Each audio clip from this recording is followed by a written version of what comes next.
बिस्मिल्लाहिर्रहमानिर्रहीम। अस्सलाम वालेकुम। MTH 647 का लेक्चर नंबर 1 हम स्टार्ट करेंगे। जो आपका लेक्चर नंबर 1 है वो डेफिनेशंस हैं कुछ, वो देखेंगे। अगर आप मेरे चैनल पे न्यू है तो चैनल को जरूर सब्सक्राइब कर दें। आपके पास मैथमेटिकल मॉडलिंग है, मैथमेटिकल मॉडलिंग रीड करते हैं, फिर मैं आपको समझाती हूँ कि ये होता क्या है। It is the approximation of objects with geometrical objects. आप किसी भी ऑब्जेक्ट को अप्रोक्सीमेट करना, उनकी वैल्यूज को चेक करना, किसकी हेल्प से? ज्योमेट्रिकल ऑब्जेक्ट्स की हेल्प से, उसको आप कहते हैं mathematical modelling. It is the approximation of object with geometrical objects. अब उसके बाद फॉर्मुलेशन क्या होती है? मैथमेटिकल फॉर्मुलेशन वो वाले लॉज आपके पास जितने भी इससे पहले लॉज आ चुके हैं फिजिक्स के अंदर, जैसे न्यूटन लॉ है, लॉ ऑफ थर्मोडायनेमिक्स है, जितने भी लॉज पहले आ चुके हैं उन्हीं को यूज करके एक न्यू इक्वेशन को ड्राइव करना आपके पास मैथमेटिकल फॉर्मुलेशन होता है। और अगर किसी भी प्रॉब्लम के ऊपर कोई लॉ आपका वैलिड नहीं है, वो आपका प्रूव नहीं करा आपका लॉ उस इक्वेशन के ऊपर या किसी भी सोल्यूशन प्रॉब्लम के ऊपर, तो आप क्या करेंगे? फिर हम उसको एक्सपेरिमेंट के थ्रू हेल्प सॉल्व करते हैं। रीड कर लेते हैं। In this step we derive the equation correspond to given phenomena. It is based on the existing laws, जैसे न्यूटन्स लॉ है, लॉ ऑफ थर्मोडायनेमिक्स है। और अगर किसी लॉ कोई लॉ एप्लीकेबल नहीं है, अवेलेबल नहीं है, if laws are not available for given existing problem, then go for experiment. फिर हम एक्सपेरिमेंट के थ्रू उसको सॉल्व करते हैं। अब जैसे उन्होंने ये आपके पास ग्रेविटेशनल कांस्टेंट लॉ दे दिया, जैसे आपके पास जो आपने 9th में पढ़ा था m1 m2 r स्क्वायर, और ये जो g है ये ग्रेविटेशनल कांस्टेंट है। ये हमने ड्राइव वहाँ समझा था आपका चैप्टर नंबर 5। फिर जैसे ये इक्वेशन है D square R by D T square. अब इस इक्वेशन को यूज करके आपके पास ये जो ग्रेविटेशनल कांस्टेंट है, इसको यूज करके आपने इस इक्वेशन को, आप डिफरेंशियल इक्वेशन को सॉल्व किया। तो अब कोई भी इक्वेशन जो पहले से सारी इक्वेशंस आपके पास गिवन है, उनको यूज करके एक न्यू इक्वेशन को सॉल्व करना आपके पास मैथमेटिकल फॉर्मुलेशन होती है। तो होप सो आपको समझ आ गई होगी लेक्चर नंबर 1 की। लेक्चर नंबर 2 की तरफ चलते हैं। यहाँ पे उन्होंने कुछ फिजिकल इंटरप्रिटेशन बता दिया। अगर आप इस इक्वेशन को सॉल्व करते हैं ना, तो आपके पास एक डिफरेंशियल इक्वेशन और मजीद सॉल्व हो जाएगी। आप इस इक्वेशन को किस तरह से सॉल्व करेंगे, मैं इसको थोड़ा सा सॉल्व करके बता देती हूँ। एक्स डी टी आपके पास डी एक्स के इक्वल हो जाएगा यहाँ पे, और ओके डी टी लिखना था जी, ओके डी एक्स के इक्वल हो जाएगा। फिर आप एक्स वाली टर्म को सारी को एक साइड पे कर लेंगे, डी एक्स ओवर एक्स हो जाएगा। फिर डी एक्स ओवर एक्स हो गया और डी टी सेपरेट हो जाएगा। डी एक्स ओवर एक्स के ऊपर आप इंटीग्रेशन ले लें दोनों तरफ। जब आप दोनों तरफ इंटीग्रेशन लेंगे, डी एक्स ओवर एक्स होगा और एक डी टी होगा। तो डी एक्स ओवर एक्स के ऊपर इंटीग्रेशन लेने से आपके पास लॉग ऑफ एक्स आ जाएगा, और डी टी की इंटीग्रेशन करने से आपके पास वैल्यू टी ही आ जाएगी। और अब आपने क्या करना है, इसको एक्सपोनेंशियल फॉर्म के अंदर कन्वर्ट कर देना है। जब आप इसको और जब यहाँ पे आपके पास एक कांस्टेंट भी आएगा जिसको आपने ए कह दिया। जब आप इसको एक्सपोनेंशियल फॉर्म के अंदर कन्वर्ट करेंगे तो ये ई की पावर में ए टी हो जाएगा, ई की पावर में ए टी हो जाएगा और ई की पावर में ए टी हो जाएगा। इसके बाद आप इसके ऊपर कहेंगे कि हम इधर लॉग ले लेते हैं। जब आप लॉग लेंगे इसके इक्वेशन के ऊपर भी, तो लॉग लेने से क्या होगा, यहाँ पे ये जो लॉग पड़ा है और ये जो आपके पास लेफ्ट हैंड साइड पे लॉग पड़ा है, ये दोनों कैंसिल हो जाएंगे और x इज इक्वल टू ई की पावर ए टी हो जाएगा। फिर x इज इक्वल टू ई की पावर ए और ई की पावर टी होगा। जैसे जैसे बोल रही हो साथ साथ लिख लें, ई की पावर ए और ई की पावर टी दोनों को सेपरेट कर लेंगे। ई की पावर ए भी होगा, ई की पावर टी भी होगा। जब ये दोनों ई की पावर जो ए है, ये तो आपके पास कांस्टेंट था और इस कांस्टेंट को हमने ए के इक्वल रख लिया, तो आपके पास ए इज इक्वल ए ई की पावर टी आपके पास इस डिफरेंशियल इक्वेशन को सॉल्व करने से आंसर आ गया। उसके बाद जो नेक्स्ट टॉपिक है वह है आपके पास vibrating string equation. Vibrating string equation क्या होता है, इसको करने के लिए मैंने आपको हैंडआउट्स भी साथ बिल्कुल हैंडआउट्स के अकॉर्डिंग है, लेकिन थोड़ा सा खुद साथ में नोट डाउन किया ताकि आपका कॉन्सेप्ट अच्छे से क्लियर हो। स्टार्ट करते हैं। वाइब्रेटिंग स्ट्रिंग इक्वेशन की इक्वेशन है। इस वाइब्रेटिंग स्ट्रिंग इक्वेशन को हमने ड्राइव करना है किसी भी तरह से। आपके पास partial square y by partial t square is equal to a square partial square y by partial x square. अब आपका वाई जो है वो एक्स और टी का फंक्शन है, ठीक है। अब आपने इस इक्वेशन को ड्राइव करना है, और इस इक्वेशन को ड्राइव करने के लिए मैंने यहाँ नोट डाउन किया वैल्यूज को। इसको ड्राइव करने के लिए हम पहले इसकी डायग्राम को थोड़ा सा समझ लेते हैं और फिर हम आगे चलेंगे। इस डायग्राम को समझने के लिए सबसे पहले मैंने इसके अंदर एक एक्स एक्सिस ली और एक आपके पास वाई एक्सिस है। अब इस एक्स और वाई एक्सिस के अलोंग हमने एक इलास्टिक स्ट्रिंग ली और उसको स्ट्रेच किया।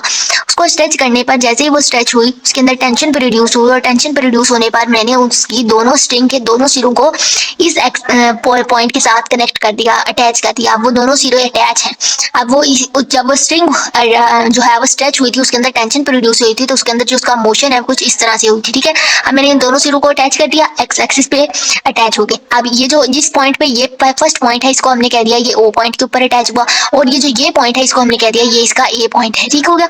अब ये इसका ओ और ये इसका ए पॉइंट हो गया। अब ये पॉइंट तो हमने एक्स एक्सिस पे ले लिया। फॉर एग्जांपल मैं कहती हूँ, जब हमने इसको जब ये स्ट्रेच की, इसके अंदर टेंशन प्रोड्यूस हुई और इसकी जो पीरियोडिक मोशन है कुछ इस तरह से हुई, और पीरियोडिक मोशन होने पे मैं इसके कोई दो इनिशियल पॉइंट ले लेती हूँ। एक पॉइंट को कहती हूँ, इसको चेंज कर लेते हैं ताकि आपको समझ भी आती रहे। पीरियोडिक मोशन हुई, मैंने इसके अलाउंग दो पॉइंट्स ले लिए। एक पॉइंट को कह दिया पॉइंट पी और जो दूसरा पॉइंट मैंने इसके अलॉन्ग लिया उसको कह दिया मैंने पॉइंट क्यू। ठीक है, अब एक पॉइंट पी है, एक पॉइंट क्यू है, और इनके अंदर अब आपने इसकी मोशन को चेक करना है। ठीक है, कुछ इस तरह से मैंने ये दो पॉइंट्स ले लिए जैसे आपको यहाँ पे शो है। अब जो पॉइंट पी के मैंने यहाँ पॉइंट पी के अलॉन्ग भी उसकी टेंशन को चेक करना है, यहाँ जो उसके ऊपर फोर्सेज एक्ट कर रही हैं चेक करना है, और जो पॉइंट क्यू है उधर भी जो फोर्सेज एक्ट कर रही हैं वो चेक करना है। अब जो पॉइंट पी के अलॉन्ग मैं कहती हूँ मेरे एक्स एक्सिस के ऊपर जो पॉइंट पी के अलॉन्ग उसके जो फोर्स एक्ट की, जो पॉइंट पी के अलॉन्ग मेरा उसका कंपोनेंट आया वो यहाँ से लेके यहाँ तक आएगा। पॉइंट पी के लॉन्ग यहाँ से लेके यहाँ तक आएगा। ठीक है, और जो पॉइंट पी के लॉन्ग एक्स एक्सिस पे मेरा कंपोनेंट आया उसको मैंने कह दिया एक्स, और जो पॉइंट पी पे मेरा वाई एक्सिस के लॉन्ग कंपोनेंट आया उसको मैंने कह दिया यहाँ से लेके आपके पास यहाँ पॉइंट पी तक, यहाँ तक मेरा इसका कंपोनेंट आया वाई आया। मतलब मेरे इस इनिशियल पॉइंट पी के ऊपर जो कंपोनेंट आया वो एक्स और वाई आया।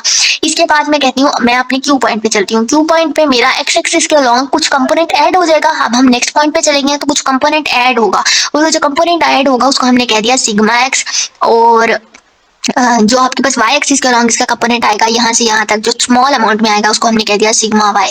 तो मेरा एक्स एक्सिस पे जो उसका कंपोनेंट आया पी पॉइंट के अलॉन्ग वो एक्स वाई आया, और जो वाई एक्सिस के अलॉन्ग सॉरी जो क्यू पॉइंट के अलॉन्ग आया वो X plus sigma X Y plus sigma Y आया, जैसे कि मैंने यहाँ पे लिखा। ठीक हो गया, अब नेक्स्ट चलते हैं। और ये जो P और Q के दरमियान का डिस्टेंस है स्मॉल अमाउंट में जो थोड़ा सा डिस्टेंस है इसको आप कह लेंगे सिग्मा एस या डेल एस कह लेंगे। ठीक है, इस तरह से आप इसकी वैल्यू को लिखेंगे।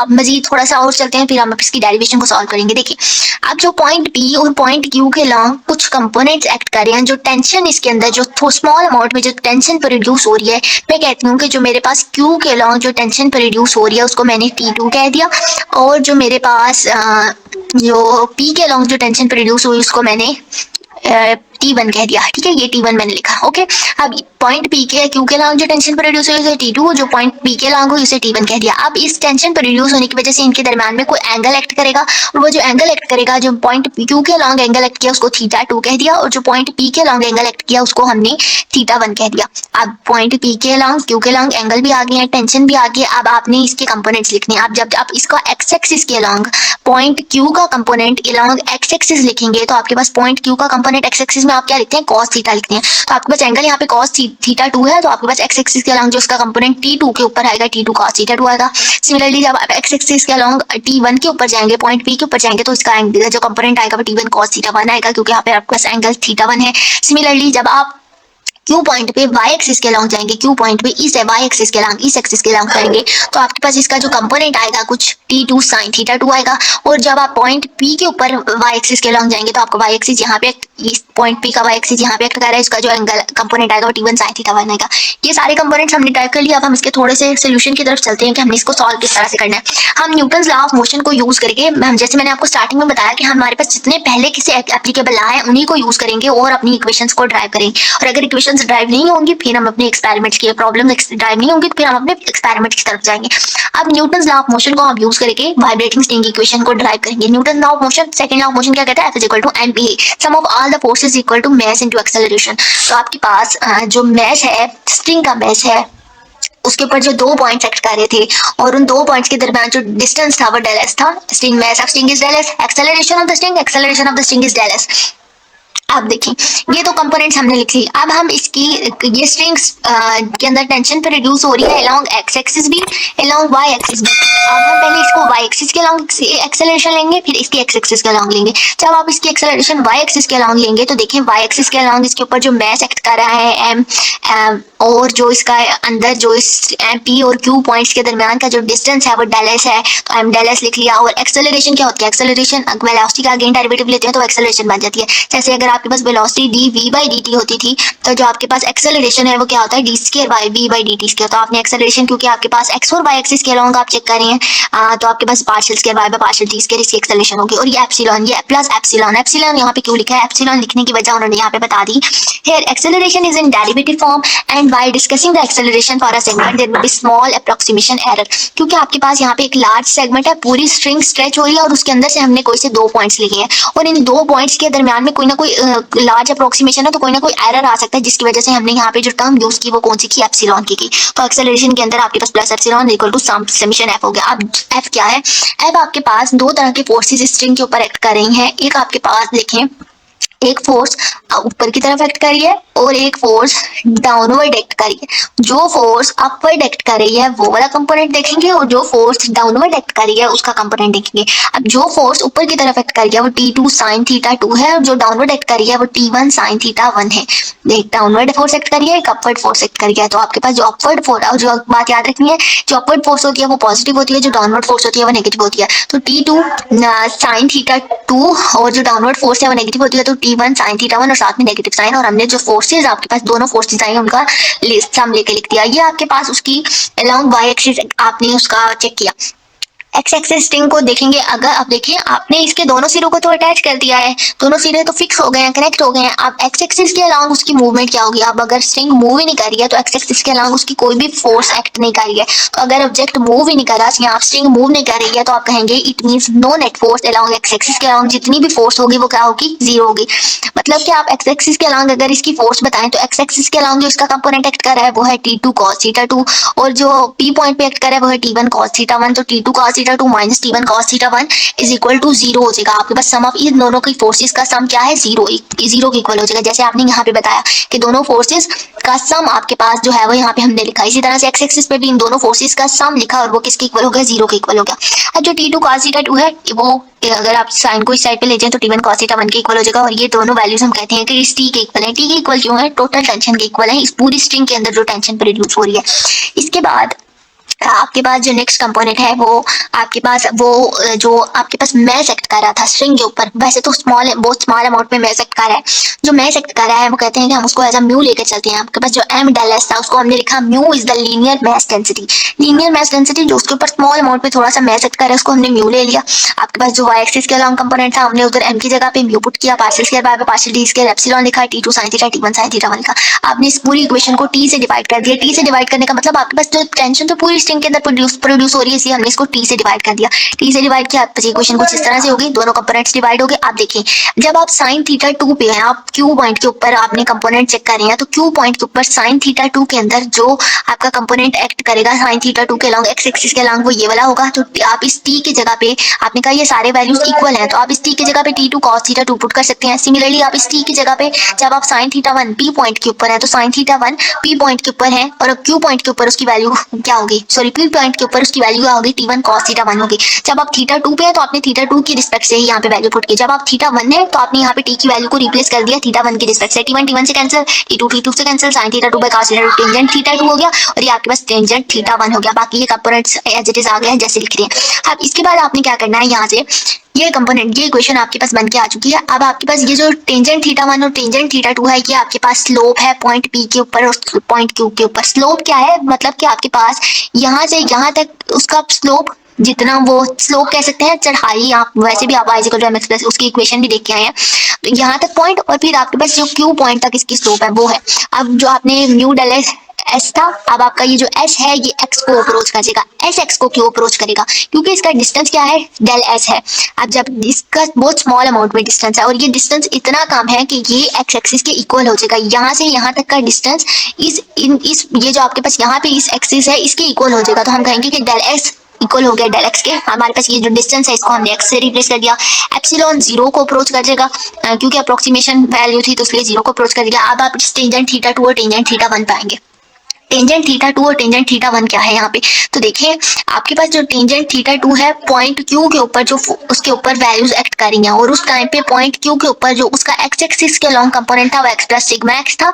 और इसी तरह से टेंजेंट थीटा 1 y एक्सिस के लॉन्ग उसका जो कंपोनेंट था वो x एक्सिस के लॉन्ग जो उसका पॉइंट P पे कंपोनेंट था वो x था। तो हमने उसकी रिस्पेक्ट से यहाँ पे वैल्यूज लिखी dy by dx into x और dy by dx into x plus sigma x। अब आप इस पूरी इक्वेशन को डेल एक्स से डिवाइड करेंगे, डिवाइड करने पे डेल एक्स से डिवाइड किया, ये डेल एक्स से कैंसिल, ये डेल एक्स से डिवाइड करेंगे आप इस इक्वेशन को। आप देखें mu by T del X से कैंसिल हो गया। अब आपके पास ये वाली इक्वेशन बन के आई है। इस इक्वेशन को आपके पास ये इक्वेशन इससे पहले भी आपने कहीं पे देखी होगी मीन फ्री पाथ की। आई थिंक तो ये इक्वेशन बनती है जिसको आपने D Y by D X plus del X minus D Y by D X into del X. अब आपके पास ये जो इक्वेशन बनती है आप इसको कुछ इस तरह से लिखेंगे, पार्शियल बाय पार्शियल एक्स ये वाला कंपोनेंट और उसके बाद D Y by D X है तो partial Y by partial X. इसके अलावा आपको इसको गूगल से भी मिल जाएगा, अगर आप इस इक्वेशन को फाइंड करें ना इजीली आपको मिल जाएगा इस इक्वेशन को आप क्या कहते हैं, मुझे मीन फ्री पाथ को या मीन फ्री टाइम कुछ इस तरह से कहते थे। अब आपके पास ये म्यू ओवर टी था, इधर आएगा तो ये टी ओवर म्यू हो जाएगा। ये इक्वेशन आपके पास partial square by partial x square बन गई। अब ये जो टी ओवर म्यू है, ये आपने कहा कि लेट कर लिया कि टी ओवर म्यू इस कांस्टेंट ए स्क्वायर की इक्वल है, तो इसकी जगह पे आपने ए स्क्वायर पुट किया, तो partial square by partial t square आपके पास a square partial square by partial x square के इक्वल हो गया। और यही चीज हमने वाइब्रेटिंग स्ट्रिंग इक्वेशन के अंदर प्रूव करनी थी, जो कि आपको मिल चुकी है। आपके हैंडआउट्स में बिल्कुल कुछ इस तरह से हुई है, अगर आप उसको नोट कर लेंगे ज्यादा अच्छा रहेगा। आप इस सारे पॉइंट्स को नोट कर लें जैसे जैसे मैंने आपको समझाया है, और आपके पास लास्ट पे बिल्कुल यही आंसर आएगा। अच्छा जी, अब आपका जो टॉपिक नंबर 4 है, टॉपिक नंबर 4 में आपने उस वाइब्रेटिंग स्ट्रिंग इक्वेशन की बाउंड्री कंडीशंस बतानी है। बाउंड्री कंडीशन क्या है, जैसे मैंने आपको स्ट्रिंग बना के बताई थी। स्ट्रिंग इस तरह से अटैच है, और हमने जैसे ही हमने उसको स्ट्रेच किया तो उसके दो एंड को टाइट कर दिया, कनेक्ट कर दिया इसके साथ, ठीक है। अब उसका जब यहाँ से जो इसका स्टार्टिंग पॉइंट है, उस टाइम पे इसके जो स्ट्रिंग फिक्स्ड है, इस टाइम पे इसकी वैल्यू एट एक्स एक्सिस 0 है, और जब हम आपके पास यहाँ पे जब तक स्ट्रिंग इधर पहुंची उस टाइम पे इसकी जो वैल्यू है वो X is equal to L है, ठीक है। अब आपके पास इसका जो डिस्प्लेसमेंट है इस पॉइंट के ऊपर, जो कि हमने सारा सॉल्व किया, वो हमने देखा किस तरह से आ सकता है। आप यहाँ पे क्वेश्चन देख लेते हैं, फिर आपको समझ आएगी। राइट द बाउंड्री कंडीशन, आपके पास बाउंड्री कंडीशन लिखनी है आपने, and x is equal to 0 and x L are fix. आपके पास ये दोनों एंड क्या है, फिक्स है, जो मैंने आपको बताया। उसके बाद आपका सबसे पहला पार्ट ही पहले देख लेते हैं। स्ट्रिंग फिक्स है एक्स 0 और एक्स एल पे। अब आपने इसकी बाउंड्री कंडीशन बतानी है। जब आपके पास एक्स 0 है, अब आपके पास जो फंक्शन है वो क्या है, आपके पास जो इक्वेशन बन के आए वो फंक्शन आपका y, आप उसको इस तरह से लिखेंगे y x ऑफ t, ठीक है। आपका जो फंक्शन है, एक दफा y का derivative with respect to x है और एक दफा y का derivative with respect to t है। तो आपके पास जो फंक्शन है वो x और t का फंक्शन है। अब आपके पास एक दफा x 0 है, तो आपने इस x की जगह पे यहाँ पे 0 पुट कर लिया। जब आपके पास x 0 है तब उसका स्टार्टिंग पॉइंट पे y की वैल्यू 0 है। जब x 0 है तो ये पूरा y ऑफ 0 ऑफ t क्या है, 0 है। और जब x l है तब भी आपके पास, और एंड पॉइंट क्या है आपके पास, एक दफा x l है तो एक दफा इसकी जगह पे x l पुट कर लिया, और ऑल t ग्रेटर देन 0। उसके बाद अब function relation is a function of displacement and time. तो एग्जैक्टली आपके पास यहाँ पे स्ट्रिंग कोई डिस्प्लेसमेंट कवर कर रही है, और कुछ डिस्प्लेसमेंट कवर करके इस एंड पॉइंट तक पहुंची है, और ये कुछ जितना डिस्प्लेसमेंट कवर कर रही है उसके अकॉर्डिंग कोई ना कोई टाइम भी है उसका। तो at the starting point x 0 है और फाइनल पॉइंट x l है। उसके बाद जो पार्ट 2 है वो बता रहे हैं, कह रहे हैं कि अब आप किसकी इनिशियल शेप बताएं स्ट्रिंग की is a function of x। जो इसकी इनिशियल शेप है, ये वाली जो शेप बनी है जब हमने स्ट्रिंग को स्ट्रेच किया, तो अब initial shape x is equal to 0, initial point पे टाइम भी क्या होगा, 0 होगा। तो टाइम इज 0 इज गिवन है। जब इनिशियल आपने शेप बतानी है, यहाँ से जब वो स्टार्ट हुई तो हमेशा आपके पास जो टाइम यहाँ से स्टार्ट हुई तो हम कहते हैं कि इसका इनिशियल पॉइंट के ऊपर टाइम 0 होता है। रेस्ट पे इस तरह से कुछ हम फिजिक्स में लेकर चलते थे। तो आपके पास यहाँ पे टाइम क्या हो गया, 0 हो गया। वो क्या है, फंक्शन ऑफ x ही है। Just put t is equal to 0 in y of x of t। Relation here is function of x is just an expression. उसके बाद इनिशियल वेलोसिटी बतानी है, उसने जितना डिस्प्लेसमेंट कवर किया है। तो इनिशियल वेलोसिटी बताने के लिए आपके पास जो partial y by partial t है, आप उसको y of t, partial y by partial t का क्या मतलब है, जितना डिस्प्लेसमेंट इस y का derivative with respect to x and t है ना, जितना डिस्प्लेसमेंट उसने जितने टाइम के अंदर कवर किया वो हमने बताना है। उसकी इनिशियल वेलोसिटी, वेलोसिटी क्या होती है कि आप उसकी वैल्यू को आप उसको इस तरह से लिखते हैं, d को t से डिवाइड कर देते हैं, डिस्प्लेसमेंट को t से डिवाइड कर देते हैं, तो आपके पास वेलोसिटी आती है। और अगर आप इसका अगेन डेरिवेटिव लेते थे तो आपके पास वो क्या, वेलोसिटी का अगेन लेते थे, आप लिखते थे v बाय वेलोसिटी पर यूनिट टाइम स्क्वायर, तो आपके पास वो एक्सेलरेशन बन जाती थी, ठीक है। कुछ इस तरह से था। अब आपके पास जो जितना y ने, इस थिंग को हमने y का नेम दे दिया, इस y ने जितना डिस्प्लेसमेंट कवर किया जितने टाइम में वो उसकी वेलोसिटी होगी, तो आप उसको y ओवर t है तो आप उसको y ऑफ t लिख रहे हैं। जैसे आप लिखते थे u x, तो इसका मतलब होता था u का derivative with respect to x, double x लिख देते थे तो u का derivative with 2 times respect to x, तो आपके पास मतलब partial square x by partial t square. तो उसके बाद यहाँ पे इसको y of t of x of 0 लिख लिया। इनिशियल वेलोसिटी कहा है तो उसका मतलब है इनिशियल वेलोसिटी या टाइम, उस टाइम पे क्या होगा, 0 होगा, और वो क्या है, g ऑफ x के इक्वल हो गया। जो भी उसने एक्सप्रेशन कहा था वो क्या है, initial velocity distribution g of x है। इसके बाद displacement at any instant t is bounded. अब आपके पास यहाँ इस पॉइंट से इस पॉइंट तक, यहाँ पे आप जितना जो भी डिस्प्लेसमेंट चेक करेंगे वो क्या है, बाउंड है। बाउंड का मतलब है उसका जितना भी डिस्प्लेसमेंट आएगा वो उसकी एक रेंज होगी, वो फाइनाइट होगा। तो डिस्प्लेसमेंट बाउंडेड है, it implies there exist some finite real number. आपके पास कोई फाइनाइट रियल नंबर आएगा। फॉर एग्जांपल आपके पास उसका डिस्प्लेसमेंट कोई वैल्यू आती है लेस देन m आती है, हम कोई लेस देन इंफिनिटी कंसीडर कर रहे हैं, तो इंफिनिटी से कम जो भी वैल्यू आएगी, और x जो है 0 और l के दरमियान में, तो ये एग्जांपल है बाउंड्री कंडीशन की applied on vibrating string equation. Topic number 5 है वो है heat flux across the plane. Heat flux सबसे पहले आपको पता होना चाहिए, heat per unit area per unit time को आप हीट फ्लक्स कहते हैं। हीट फ्लक्स आपके पास क्या होता है, आपके पास दो प्लेन्स हैं और उन दो प्लेन्स के अंदर कुछ उनका कोई टेम्परेचर है। अब जो हीट फ्लो हो रही होती है वो हमेशा हाई टेम्परेचर से लो टेम्परेचर की तरफ जाती है। फॉर एग्जाम्पल ये एक प्लेन वन है, इसका यहाँ पे आपके पास टेम्परेचर जो है वो हाई है, उस टेम्परेचर इसका टेम्परेचर यू है और इसका temperature u plus del u है, मतलब इसके अंदर इसके टेम्परेचर में थोड़ा सा डिफरेंस आ रहा है। तो आपके पास हाई टेम्परेचर प्लेन से लो टेम्परेचर प्लेन की तरफ जो है वो हीट फ्लो करती है। अब हीट फ्लक्स आपके पास क्या होता है, हीट फ्लक्स आपके पास टेम्परेचर का डिफरेंस और डिस्टेंस बिटवीन प्लेन्स, टेम्परेचर का डिस्टेंस आपके डिफरेंस, सॉरी, अब आपके पास इसका टेम्परेचर कितना है, यू है, अब आपके पास डिफरेंस ऑफ टेम्परेचर यू लिखा, और जो दूसरे प्लेन का टेम्परेचर है वो कितना, यू प्लस डेल यू है, वो लिखा, डिफरेंस वो कह रहा है तो दरमियान में माइनस आ गया। डिस्टेंस बिटवीन प्लेन्स, इन दोनों यू और ये यू प्लस डेल यू के दरमियान का डिस्टेंस, जिसको आपने डेल एन कोई भी वैल्यू लेके आप रिप्रेजेंट कर लें, तो आपके पास वो डेल एन आ गया। अब आपके पास जब आप माइनस साइन खत्म करेंगे तो ये यू इस यू से कैंसिल, जब माइनस साइन अंदर मल्टीप्लाई होगा तो ये वैल्यू माइनस हो जाएगी, डेल यू आ गया। जब आप इसका प्रोपोर्शनलिटी कांस्टेंट खत्म करेंगे तो के आपके पास आ गया, के आपके पास थर्मल कंडक्टिविटी है, वो भी देखते हैं अभी क्या है, और ये माइनस साइन बाय मल्टीप्लाई हो गया तो minus k del u upon del n आ गया। अब के क्या है, कांस्टेंट ऑफ प्रोपोर्शनलिटी है, जिसको आप थर्मल कंडक्टिविटी कहते हैं। थर्मल कंडक्टिविटी क्या है, measure of how well a material can conduct and transfer heat. ये वो मेजरमेंट है जिससे आपको इन दो प्लेन्स के दरमियान पता चला कि वो मटेरियल, ये प्लेन्स, इनके ऊपर जो भी टेम्परेचर है वो कितनी जल्दी हीट को ट्रांसफर कर रही है एक प्लेन से दूसरे प्लेन की तरफ।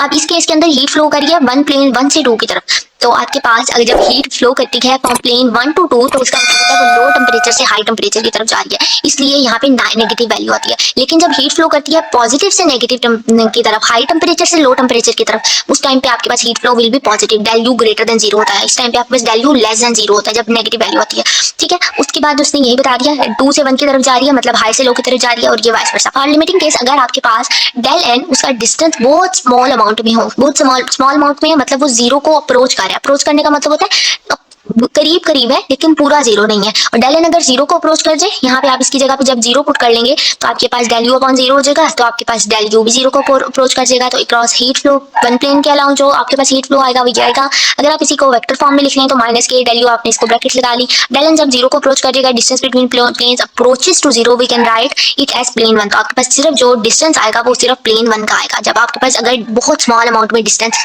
हो तो आपके पास सिर्फ एक प्लेन का हीट फ्लो आएगा, दोनों प्लेन्स का हीट फ्लो नहीं आएगा। इसके बाद तो पार्शियल डिफरेंशियल इक्वेशन क्या होता है, इससे पहले आपने ऑर्डिनरी डिफरेंशियल इक्वेशन पढ़ा होगा। ऐसी डिफरेंशियल इक्वेशन जिसके अंदर आपके पास एक अननोन वेरिएबल होता है उसको आप ऑर्डिनरी कहते थे, ठीक है, ओडीई कहते थे। अब पीडीई कौन सी होती है, पार्शियल डिफरेंशियल इक्वेशंस कौन सी होती है, it is an equation containing unknown functions of 2 और मोर वेरिएबल। ऐसे वेरिएबल जिसके अंदर ऐसा फंक्शन जिसके अंदर 2 से ज्यादा अननोन वेरिएबल होते हैं और उनके partial derivative with respect to these variables are called partial differential equation. अब आपके पास जैसे आपके पास ये इक्वेशन है और इसके अंदर आपके पास एक u, ये जो ऊपर पड़ा होता है इसको आप कहते हैं डिपेंडेंट वेरिएबल, और ये जो नीचे पड़े होते हैं इसको आप कहते हैं इंडिपेंडेंट वेरिएबल। इंडिपेंडेंट वेरिएबल का क्या मतलब है, इसका मतलब है कि u इन x और y के ऊपर क्या कर रहे हैं, डिपेंड कर रहा है। इंडिपेंडेंट वेरिएबल x और y यहाँ पे इंडिपेंडेंट वेरिएबल है, u डिपेंड कर रहा है x और y के ऊपर। तो आपके पास जिस बी इक्वेशन के अंदर 2 से ज्यादा वेरिएबल आ जाते हैं, 2 या 2 से ज्यादा, और पार्शियल डेरिवेटिव भी उन वेरिएबल्स के साथ हो, जैसे x के साथ भी पार्शियल डेरिवेटिव आ रहा है तो उसको आप पार्शियल डिफरेंशियल इक्वेशन कहेंगे। और बात करते हैं ऑर्डर क्या होता है और डिग्री क्या होती है। जो भी आपके पास पार्शियल डिफरेंशियल इक्वेशन होती है उसका हाईएस्ट डेरिवेटिव आपके पास क्या कहलाता है, ऑर्डर कहलाता है। जैसे partial square u by partial x partial y है तो इसका हाईएस्ट डेरिवेटिव यहाँ पे पार्शियल का हाईएस्ट डेरिवेटिव क्या है, 2 है, तो इसका ऑर्डर क्या हो गया, यहाँ पे 2 हो गया, जैसे कि उन्होंने लिखा। इसके बाद सोल्यूशन क्या होता है। अब आपके पास किसी भी डिफरेंशियल इक्वेशन के 2 सोल्यूशन होते हैं, एक होता है जनरल सोल्यूशन और दूसरा होता है पर्टिकुलर सोल्यूशन। जनरल सोल्यूशन के अंदर क्या होता है, आपके पास जनरल सोल्यूशन के अंदर आप इस इक्वेशन को जैसे सॉल्व करें, इस इक्वेशन को हमने सॉल्व किया और इसको वो कहता है कि आप इसको डिफरेंशियल इक्वेशन के अंदर कन्वर्ट करें। तो आप इसका डिफरेंशियल इक्वेशन के अंदर कन्वर्ट करना है तो आप इसका एक दफा पार्शियल डेरिवेटिव लेंगे, फिर पार्शियल सेकंड ऑर्डर डिफरेंशियल के अंदर कन्वर्ट करना है तो आप इसका एक दफा partial derivative with respect to y लेंगे, तो partial u by partial y, x square y का डेरिवेटिव 1 हो जाएगा। इसी तरह से यहाँ पे y स्क्वायर का डेरिवेटिव 2y हो जाएगा, 2 से कैंसिल हो जाएगा तो आपके पास xy आ जाएगा। सिमिलरली आपका फर्स्ट डेरिवेटिव। इसके बाद आपने इसका अगर अगेन डेरिवेटिव लेना है विद रिस्पेक्ट टू x तो आप इसका अगेन डेरिवेटिव इसी वाले फंक्शन का again derivative with respect to x लेंगे, x स्क्वायर का डेरिवेटिव 2x हो जाएगा, x 1 हो जाएगा और आपके पास 2x माइनस y आ जाएगा। अब आपने जब इस इक्वेशन का 2 टाइम्स डेरिवेटिव लिया, एक दफा y की रिस्पेक्ट से, एक दफा x की रिस्पेक्ट से, तो आपके पास वो पार्शियल डेरिवेटिव के अंदर कन्वर्ट होगी। और अगर आपने इस पार्शियल डेरिवेटिव से या आपके पास क्या आ गया, एक सोल्यूशन आ गया, और जब आपने इस पार्शियल डेरिवेटिव से एक सिंपल फंक्शन के अंदर कन्वर्ट करना होता है तो आप क्या करते हैं, इसको 2 टाइम्स इंटीग्रेट करेंगे। एक दफा इस फंक्शन को इंटीग्रेट करेंगे तो इसको इंटीग्रेट करने पर आपके पास जो आंसर आएगा, जैसे आप इसकी इंटीग्रेशन कर लें 2x² आएगा, आपके पास ये वाला फंक्शन आएगा। फिर आप इसको अगेन इंटीग्रेट करेंगे इस इक्वेशन को, तो आपके पास ये फंक्शन आ जाएगा। तो अगर आपने यू से एक इक्वेशन से डिफरेंशियल इक्वेशन पे जाना है तो आप डेरिवेटिव लेते हैं, और अगर आपने एक डिफरेंशियल इक्वेशन से सिंपल इक्वेशन पे जाना है तो आप उसकी इंटीग्रेशन करते हैं, और इससे आपके पास एक सोल्यूशन आया एंड पे, जिसको आपने कहा इस इक्वेशन से आपके पास सोल्यूशन आया, और इसके अंदर कोई ना कोई कांस्टेंट भी आते हैं। जैसे आप C1 लेकर चलते थे, C2 लेकर चलते थे, तो C1 C2 यहाँ पे दो कांस्टेंट, जैसे उन्होंने यहाँ पे f(x)(g)(y) कहा, तो ये आपके पास एक आर्बिट्रेरी फंक्शन है, ये कांस्टेंट होते हैं, ठीक है। अब अगर आप इन आर्बिट्रेरी फंक्शंस की कोई वैल्यू फाइंड कर लें, आपके पास कोई बाउंड्री कंडीशन गिवन हो या कोई इनिशियल वैल्यूज गिवन हो, तो अगर आप उन वैल्यूज को पुट करके इन इक्वेशन की आर्बिट्रेरी कांस्टेंट्स की वैल्यू फाइंड कर लें तो उस सोल्यूशन को आप पर्टिकुलर सोल्यूशन कहते हैं। अब आपके पास रीड कर लेते हैं, it is a function which satisfy the given differential equation. उसके बाद आपके पास ये कांस्टेंट है, it is obtained from general solution bye particular choice. आप इसके पर जनरल सॉल्यूशन के अंदर f और g की वैल्यू को फाइंड कर लेना, आपके पास एक पर्टिकुलर सॉल्यूशन बनता है। सिंगुलर सॉल्यूशन, जैसे कि उन्होंने बताया कि सिंगुलर सॉल्यूशन एक ऐसा सॉल्यूशन होता है जिसको आप जनरल सॉल्यूशन से फाइंड नहीं कर सकते हैं, कोई भी आर्बिट्रेरी फंक्शन खुद से चूज करके। तो यहाँ पे उन्होंने एक एग्जांपल दिया लेक्चर नंबर 7 में, xy prime is equal to square root y, और उसको आप इस डिफरेंशियल इक्वेशन को सॉल्व किया तो आपके पास यह है। मैंने यहाँ पे स्क्वायर y प्राइम इधर ही रहने दिया, x मल्टीप्लाई हो रहा है इधर आके डिवाइड हो गया। इस y प्राइम का क्या मतलब होता है, आपके पास dy/dx, इसको 2 टाइम्स लिख लें तो d²y/dx², तो dy/dx लिखा, square root y/x। Separation of variables का मेथड लगाएंगे, यहाँ पे वेरिएबल्स को सेपरेट करेंगे, y के साथ y वाला वेरिएबल, x के साथ x वाला, तो dy/√y कर देंगे और dx/x कर लेंगे। फिर dy/√y करने के बाद इसको इंटीग्रेट करेंगे, इंटीग्रेट करने पर आपके पास इसका ये आंसर आएगा, dx/x का log of x आएगा। उसके बाद आपके पास यहाँ पे 2 मल्टीप्लाई इधर आके डिवाइड होगा, स्क्वायर रूट y दोनों तरफ स्क्वायर लेंगे तो आपके पास y का आंसर ये आ गया, log of x का स्क्वायर प्लस ओवर 4। और यहाँ जब आप इसको इंटीग्रेट करेंगे तो यहाँ पे आपके पास एक कांस्टेंट भी आएगा +c, और यहाँ पे इसकी प्रॉपर्टी होती है कि जो चीज़ प्लस हो रही होती है उसको आप मल्टीप्लिकेशन में भी लिख सकते हैं, तो log of x c हो जाएगा यहाँ पे, जैसे कि आपको यहाँ पे बताया गया कि y का आंसर आया 1/4 log of c x का स्क्वायर। अब ये आपके पास यहाँ एक जनरल सोल्यूशन आया यहाँ पे, क्योंकि कांस्टेंट आ रहा है c कोई आर्बिट्रेरी कांस्टेंट है, ठीक है। अब वो क्या कहता है, सिंगुलर सोल्यूशन ऐसा सोल्यूशन है जो आप जो है वो जनरल सोल्यूशन से नहीं निकाल सकते हैं बाय चूजिंग आर्बिट्रेरी फंक्शन, कोई भी आर्बिट्रेरी कांस्टेंट चूज करके। लेकिन अब आपके पास सिंगुलर सोल्यूशन अगर बताएं कि किसी भी डिफरेंशियल इक्वेशन के अंदर सिंगुलर सोल्यूशन एक ऐसा सोल्यूशन होता है जो उसी एक ही फंक्शन से मिलता है। जनरल सोल्यूशन यहाँ आपके पास पर्टिकुलर सोल्यूशन से नहीं मिलेगा, जो एक ही उसी फंक्शन से मिलेगा उसको आप कहेंगे सिंगुलर। अब देखिए अगर आपके पास इसी फंक्शन से अगर हम इस फंक्शन के अंदर y 0 कर दें तो x y प्राइम आपके पास 0 हो जाएगा, dy/dx, x इधर मल्टीप्लाई होगा, इधर 0 से आके डिवाइड हो जाएगा तो dy/dx 0 हो जाएगा। इसका मतलब कि y 0 हो जाएगा, ये इस डिफरेंशियल इक्वेशन का सोल्यूशन आएगा। लेकिन it is not obtain from general solution, आप इसको इस तरह से सॉल्व करके नहीं निकाल सकते, आप इसी इक्वेशन के अंदर से इसका सोल्यूशन निकालते हैं और उसी को आप कहेंगे जनरल सोल्यूशन। इसके बाद है लीनियर पार्शियल डिफरेंशियल इक्वेशन और उसकी क्लासिफिकेशन, लेक्चर नंबर 8 स्टार्ट करते हैं। लीनियर पार्शियल डिफरेंशियल इक्वेशन की उसने यहाँ पे फॉर्म बताई, सबसे पहले वो देख लेते हैं। जनरल फॉर्म इसकी ये होती है a partial square u by partial x square, ये जो x के साथ टर्म पड़ी कांस्टेंट पड़ा होता है इसको आप a कह दें। फिर जो c के साथ पड़ा हुआ है partial square u by partial y square कह लिया। उसके बाद ये जो x u का derivative with respect to x और y दोनों के साथ है उसको b कह लिया। देन आपके पास partial u by partial x d और f u अगेन एक f कांस्टेंट जिसके साथ आपके पास डिपेंडेंट वेरिएबल u आपके आ रहे हैं और इक्वल है g के। ये आपके पास लीनियर पार्शियल डिफरेंशियल इक्वेशन की फॉर्म है। अभी आप क्वेश्चन देखेंगे तो आपको अच्छे समझ आएगी असल में है क्या है। अगर यहाँ पे g 0 हो जाता है तो ये एक होमोजीनियस इक्वेशन होगी, और अगर यहाँ पे ये इक्वेशन इसकी फॉर्म ऐसी नहीं होती है तो उसको आप नॉन लीनियर कहेंगे। सिंपल वर्डिंग में अगर लीनियर और non linear partial differential equation बताएं तो लीनियर पार्शियल डिफरेंशियल इक्वेशन की दो मेन प्रॉपर्टीज होती हैं। एक ये कि सबसे पहले आपके पास यहाँ पे देखिए कोई भी डिफरेंशियल इक्वेशन उसकी पावर हमेशा या उसकी डिग्री हमेशा क्या है, उसका ऑर्डर जो है उसका हाईएस्ट डेरिवेटिव का ऑर्डर क्या है, डिग्री क्या होनी चाहिए, 1 होनी चाहिए। हाईएस्ट डेरिवेटिव यहाँ पे क्या है, हाईएस्ट डेरिवेटिव यहाँ पे 3 है और यहाँ 2 है, तो इसका हाईएस्ट डेरिवेटिव क्या हुआ, 3 हुआ, और इसकी डिग्री क्या होनी चाहिए, 1 होनी चाहिए। ये लीनियर पार्शियल डिफरेंशियल इक्वेशन की पहली प्रॉपर्टी है कि यहाँ आप कह लें कि पहला उसकी डेफिनेशन का पहला पॉइंट ये कहता है कि उसकी हाईएस्ट डेरिवेटिव की डिग्री 1 होनी चाहिए, तो यहाँ पे इसकी डिग्री 1 है। और दूसरी कंडीशन क्या है इसके लिए कि आपके पास जो आपके पास ये पार्शियल डिफरेंशियल इक्वेशन है इसके साथ कोई भी डिपेंडेंट वेरिएबल इसके प्रोडक्ट में ना हो। मतलब आपके पास डिपेंडेंट वेरिएबल यहाँ पे u डिपेंडेंट वेरिएबल है और y इंडिपेंडेंट वेरिएबल है। u y के ऊपर डिपेंड कर रहा है, u डिपेंडेंट वेरिएबल है और x इंडिपेंडेंट है। तो अगर आपके पास इसके अंदर u इसके प्रोडक्ट में भी आ जाता तो वो आपके पास एक नॉन लीनियर हो जानी थी। तो इसकी हाईएस्ट इसका ऑर्डर क्या है, 3 है। अगर वो डिग्री पूछ लें तो इसकी डिग्री 1 है, उसके हाईएस्ट डेरिवेटिव की पावर 1 है, तो वो पावर डिग्री 1 है तो वो उसके पास आपके पास डिग्री होगी। एंड देन आपने लीनियर बताना तो ये एक लीनियर है। आप इसके बाद यहाँ पे देखें, अगर आपके पास यहाँ पे इसका हाईएस्ट डेरिवेटिव की पावर, हाईएस्ट डेरिवेटिव क्या है, इसकी वैल्यू क्या है 1 है, और इस हाईएस्ट डेरिवेटिव की डिग्री क्या है 2 है, तो यहाँ पे इसकी हाईएस्ट डेरिवेटिव की डिग्री जो है वो ज़्यादा है, तो उसकी पावर डिग्री हमेशा 1 होनी चाहिए, तो इसके लिए आप इसको क्या कहेंगे, नॉन लीनियर कहेंगे। इसके बाद आपके पास वो जो आपने लास्ट पे लीनियर पार्शियल डिफरेंशियल इक्वेशन ऊपर पढ़ा, ये जो फॉर्म पढ़ी ए बी सी डी की, ए किसके साथ आता है, एक्स के साथ, एक्स वाली वैल्यू को आपने ए कह दिया, एक्स वाई वाली दोनों को बी कह दिया, देन आपके पास वाई वाली टर्म। देखिए ये आपके पास वही वाली फॉर्म लिखी हुई है, इसके अंदर कंडीशंस है। अगर आपके पास, इसको बाद में देखते हैं, ये आपके पास एक क्वेश्चन है, देखिए ये जो एक्स वाली के साथ है इसको आपने कह दिया ए, मतलब आपके पास ये ए यहाँ पे क्या है, एक्स है। अब partial square u by partial y square, ये आपके पास इसके साथ सी कांस्टेंट हम लेते हैं, तो आपके पास ये वाली वैल्यू सी क्या है, वाई है, और partial u by partial x क्या है आपके पास यहाँ पे डी है, partial u by partial x, partial u by partial x 3y square आपके पास यहाँ पे वैल्यू आ रही है। आप देखिए यहाँ पे ए एक्स है, बी वाली कोई वैल्यू नहीं है, partial square u partial x d y, partial y वाली कोई वैल्यू नहीं है, इसका मतलब बी 0 है और सी वाई है, और ये जो ये वैल्यू है डी की है। अब आपने इसके अंदर 3 कंडीशंस, इस जो भी आपके पास इस तरह की इक्वेशन आती है और आपको पता लगाना है कि इक्वेशन आपकी हाइपरबोलिक है, पैराबोलिक है, एलिप्टिकल है, तो आप उसके अंदर से ए बी सी डी सबसे पहले ढूंढते हैं, ए बी सी ढूंढते हैं। अब आप उसका बी स्क्वायर माइनस 4ac, ये आपने पहले भी पढ़ा है, इसका ये वाली वैल्यूज को फाइंड करते हैं, बी का स्क्वायर ले लें, 0 का स्क्वायर आपके पास 0 माइनस 4ac करेंगे जब आप, तो 4 आपके पास 4xy आएगा, ए आपके पास x है और c आपके पास y है, तो 4xy आएगा, माइनस 4xy आ गया। अब 4 तो कांस्टेंट है, अब आपके पास वैल्यू आई कौन सी, माइनस xy, और xy आप माइनस xy, अब आपके पास ग्रेटर देन भी 0, xy ग्रेटर देन 0 भी हो सकता है, xy लेस देन 0 भी हो सकता है, और xy इक्वल टू 0 भी हो सकता है। अब एलिप्टिकल के लिए कंडीशन है कि अगर आपके पास लेस देन 0 आ जाए, बी स्क्वायर माइनस 4ac, तो वो एलिप्टिकल होता है, मतलब कि अगर xy लेस देन 0 है तो वो एलिप्टिकल होगा, अगर ग्रेटर देन 0 है तो वो हाइपरबोलिक होगा, और अगर इक्वल टू 0 है तो वो पैराबोलिक होगा। अब इस एक्स वाई के अंदर भी 2 कंडीशंस हैं। एक दफ़ा आप इसको इस तरह से लिखेंगे, अगर x लेस देन 0 है और y भी लेस देन 0 है, दोनों को सेपरेट करके फिर आप कह सकते हैं कि x लेस देन 0 है, x ग्रेटर देन 0 है, y भी ग्रेटर देन 0 है। फिर आप इस तरफ से भी कह सकते हैं कि x less than 0, y greater than 0, फिर कह सकते हैं कि x greater than 0, y less than 0। तो आपके पास डिफरेंट कंडीशन आएगी। अगर एलिप्टिकल होगा तो उसका आंसर लेस देन 0 में आप लिखेंगे। तो यहाँ पे आपके पास अगर माइनस एक्स वाई है ना, तो माइनस, अगर आपके पास माइनस एक्स वाई को जब आप 0 के इक्वल रखेंगे, तो अगर ये यहाँ पे माइनस के साइन से ये इक्वालिटी क्या हो जाएगी, चेंज हो जाएगी, तो एक्स वाई क्या हो जाएगा, यहाँ पे लेस देन 0 हो जाएगा।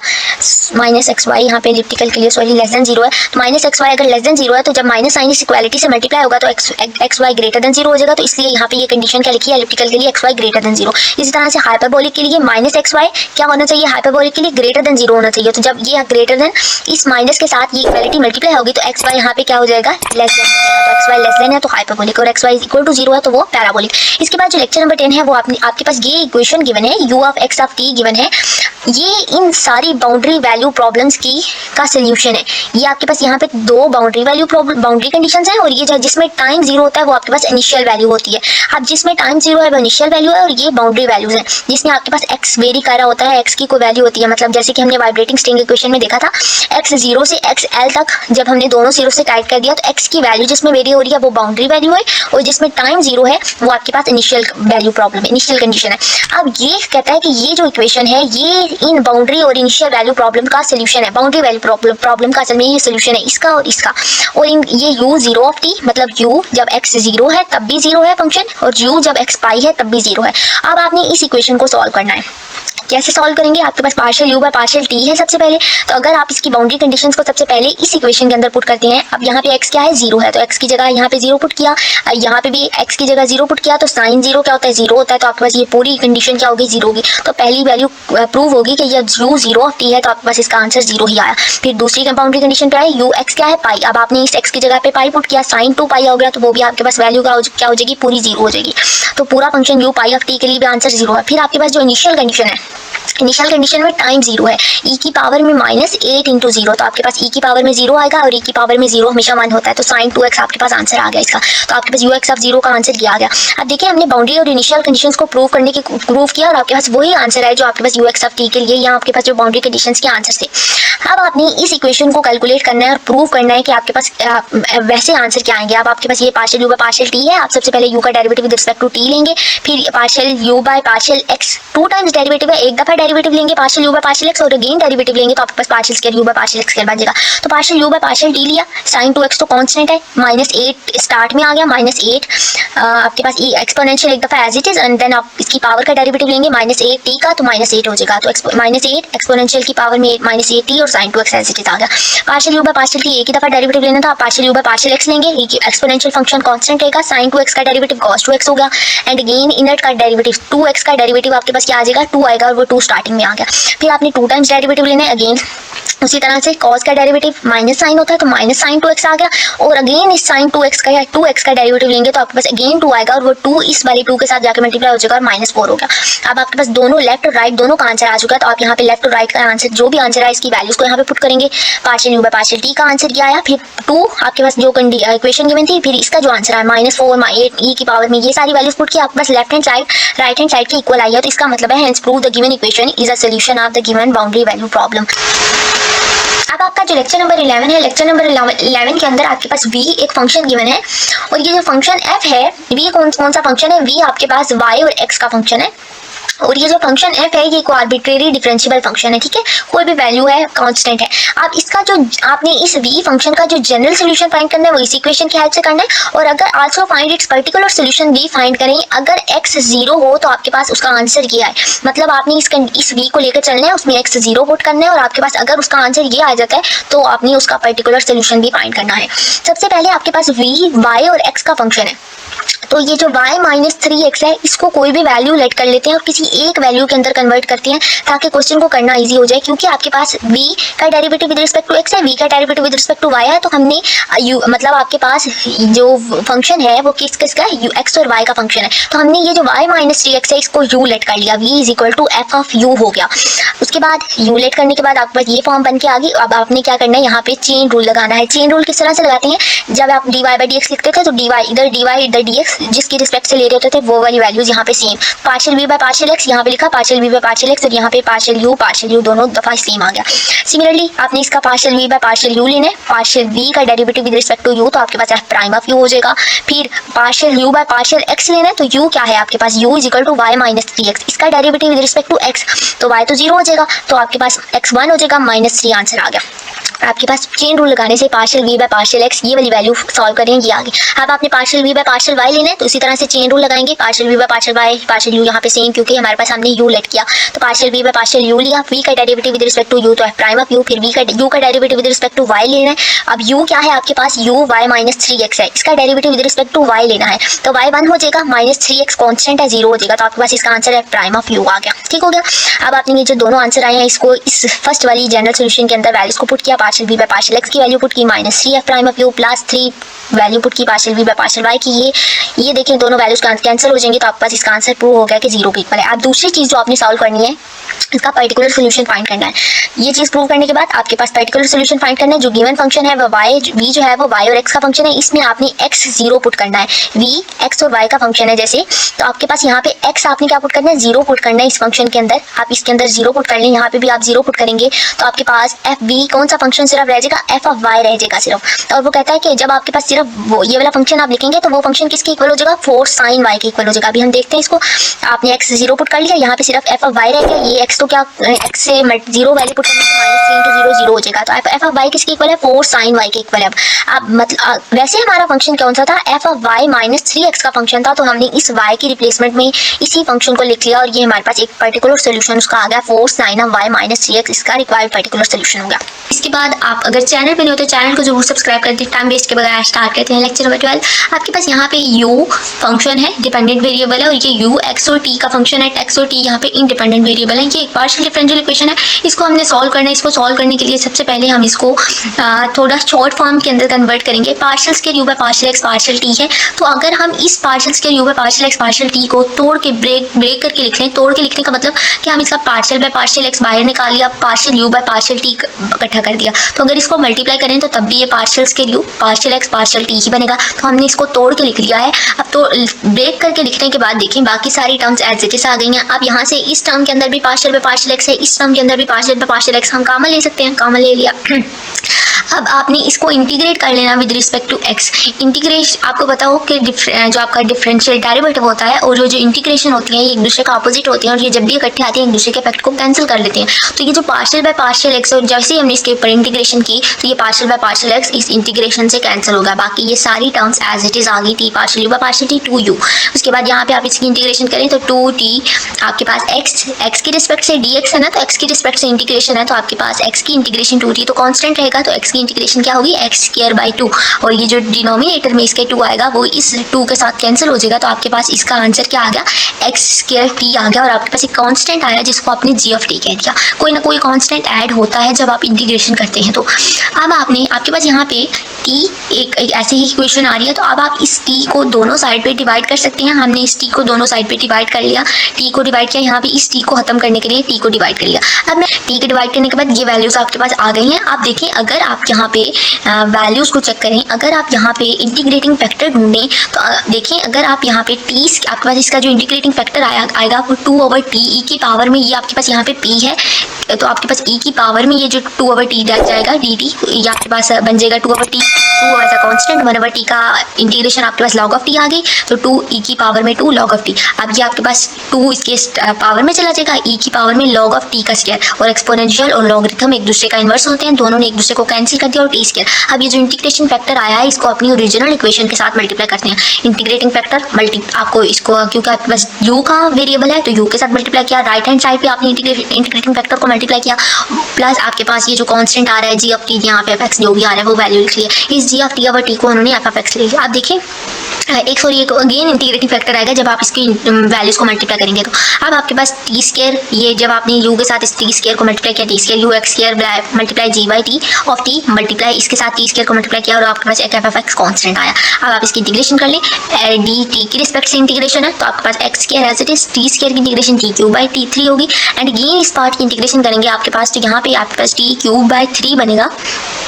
आपके पास जो वैल्यूज बनेंगी यहाँ से पहले इस t को कैंसिल कर लेते हैं तो g(t) रह गया सिर्फ, तो आपके पास इसके ऊपर इंटीग्रेशन सेपरेट कर लिया plus f(x) as it is, t² of u x² t³ और ये जो ये t ऑफ gt dt है इसको आपने h(t) कह लिया तो आपके पास ये एक जनरल सोल्यूशन आ गया इन u का derivative in terms of t। तो आप लेक्चर नंबर 13 के अंदर आपके पास general solution for solving PDEs आपके पास u x और t x y और t का फंक्शन है, यहाँ पे आपके पास y आएगा, ठीक है, x और y का फंक्शन है, u एक डिपेंडेंट वेरिएबल और वो x और y का फंक्शन है, x y independent variables.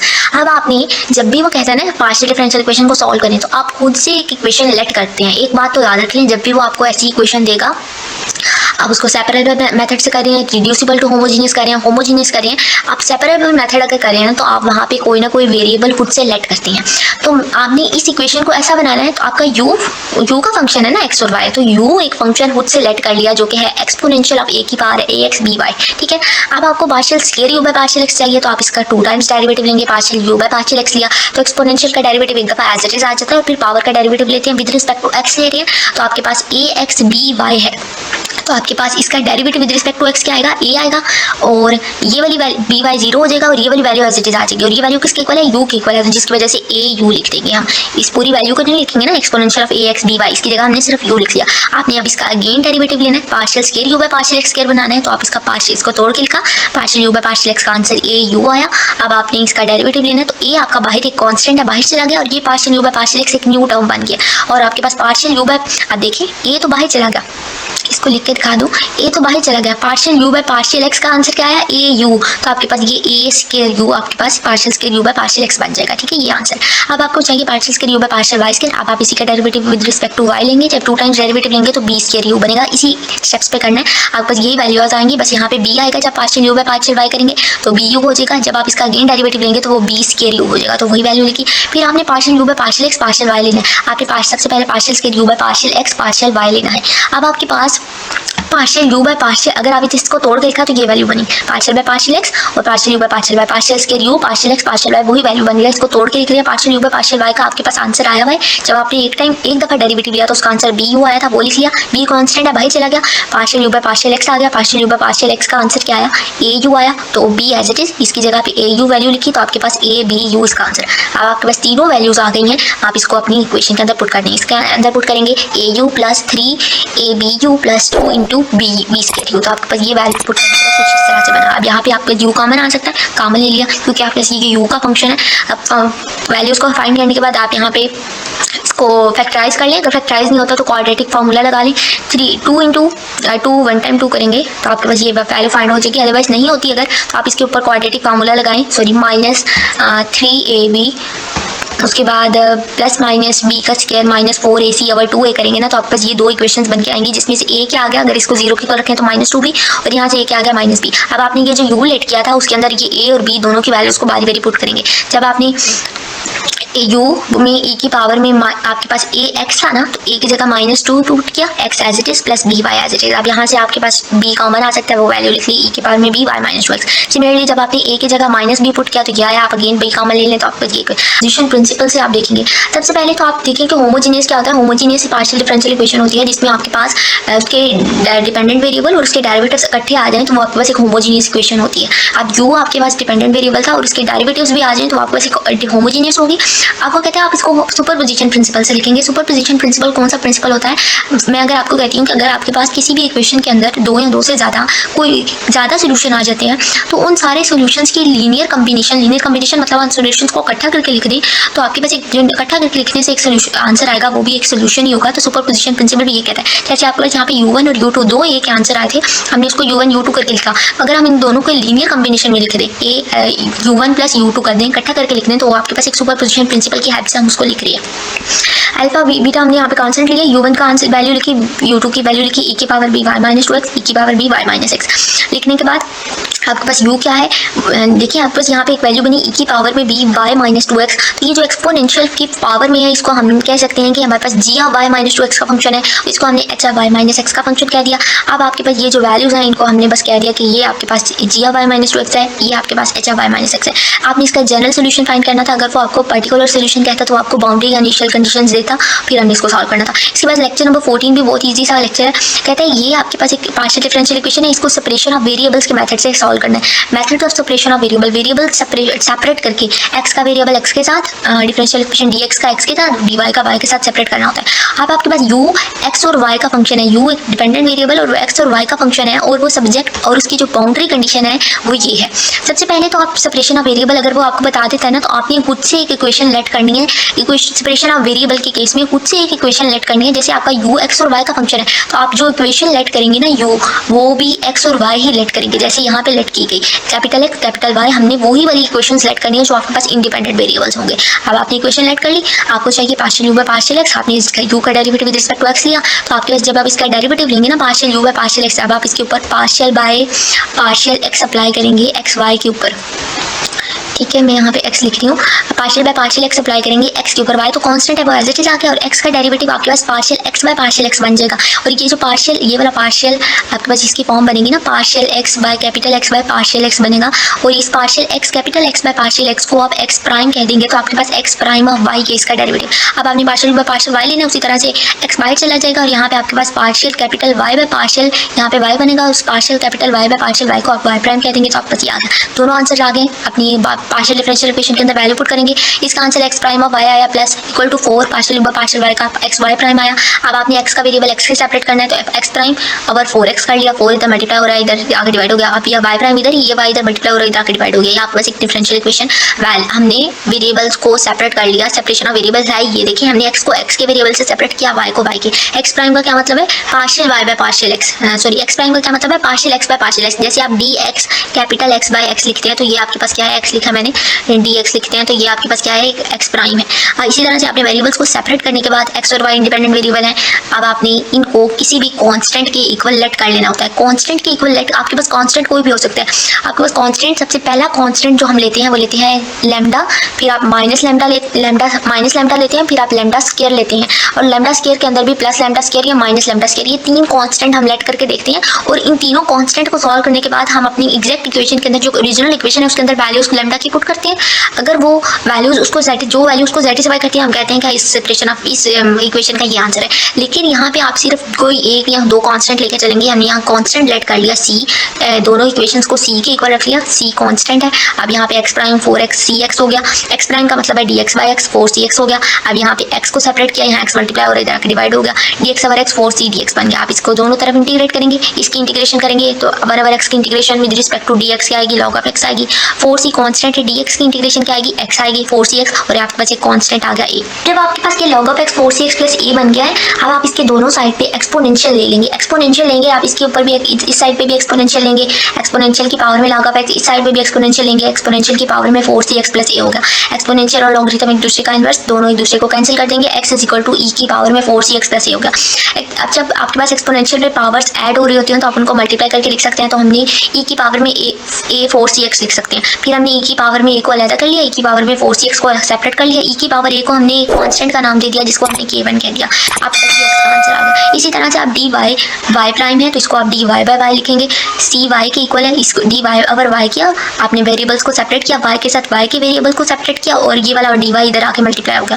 Integrate करेंगे log of y, c constant है, dy की इंटीग्रेशन y आएगी, c y प्लस b आपके पास वैल्यू आ गई। उसी तरह से दोनों तरफ एक्सपोनेंशियल लेंगे, एक्सपोनेंशियल लॉगरिथम एक दूसरे को कैंसिल कर देंगे। y is equal to e की पावर में ये वैल्यू आ गई, e की पावर b, e की पावर cy, e की पावर b को आप कांस्टेंट का नाम नेम दे दिया और आपके पास ये वैल्यू। अब आपके पास x और y के दो सोल्यूशन आ गए। इस x y के दोनों आंसर्स को आप अपनी जो आपने इक्वेशन लेट की u is equal to x y let किया था ना, तो आपने यहाँ पे u is equal to x की जगह पे k1 जो आपके पास आंसर आया वो पुट करेंगे, y की जगह पे k2 और ये वाला आंसर पुट करेंगे e की पावर में cy।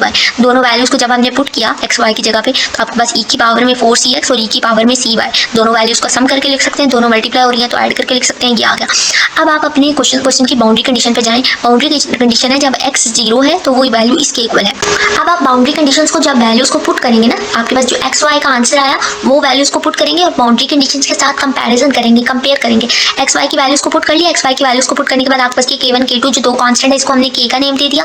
आपके पास बाउंड्री कंडीशन क्या है, जब x 0 है तो उसकी वैल्यू 8 e की पावर में -3y है। आप इसके अंदर x 0 पुट करते हैं, जैसे ही हमने यहाँ x 0 पुट किया e की पावर में 0 प्लस cy हो गया।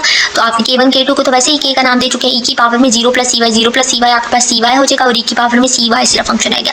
अब जब x 0 था तो वो इस इक्वेशन के इक्वल था, ये आपके पास क्वेश्चन में गिवन है। जब x 0 है तो इसके इक्वल है। अब आप इन दोनों को कंपेयर कर लें, k e की पावर cy को इसके इक्वल रख लिया। अब k यहाँ से हमारे पास कांस्टेंट है तो इस कांस्टेंट के कंपैरिजन में हमारे पास k की वैल्यू 8 आ रही है, e की पावर में cy, c की वैल्यू क्या आ रही है -3, y तो एक वेरिएबल है तो e की पास c क्या आ गया -3 आ गया। तो हमने हमारे पास k और c दोनों की वैल्यूज आ गई हैं। u ऑफ x y आपके पास 8 e की पावर में -3y था और y आपके पास कौन सा फंक्शन आया है, आपके पास यहाँ से 4x प्लस y का फंक्शन बना y। देखिए 4x प्लस y का फंक्शन किस तरह से बना है, आपने दोनों वैल्यूज को पुट कर लिया। यहाँ पे k1 k2 एज की वैल्यू पुट की 8, e 4c की वैल्यू क्या आई है आपके पास, c की वैल्यू आई -3 और आपके पास x as it is. Again यहाँ से अगर आप c कॉमन ले लेते हैं, देखिए 4 कॉमन ले लिया, 4 प्लस y आपके पास अंदर बना और 4 प्लस वाई, सॉरी यहाँ पे 4x प्लस वाई और 4x प्लस वाई इधर ही और c की वैल्यू पुट कर दी -3, तो ये आपके पास इसका आंसर आ गया। वैल्यूज को अंदर मल्टीप्लाई करेंगे, आपके पास यू एक्स ऑफ वाई के ये आंसर आ चुका है। Conduction equation and it's physical interpretation. आपके पास यहाँ पे इस क्वेश्चन के अंदर u x और t का फंक्शन है और आपके पास कुछ बाउंड्री कंडीशंस गिवन है, u0 of t, u3 of t, जब x 0 है तब भी u फंक्शन 0 है, जब x 3 है तब भी वैल्यू 0 है। उसके बाद जो इनिशियल कंडीशन गिवन है, जब आपके पास टाइम 0 है तो आपके पास ये इक्वेशन गिवन है और ये कुछ आपके पास बाउंडेड फंक्शन है।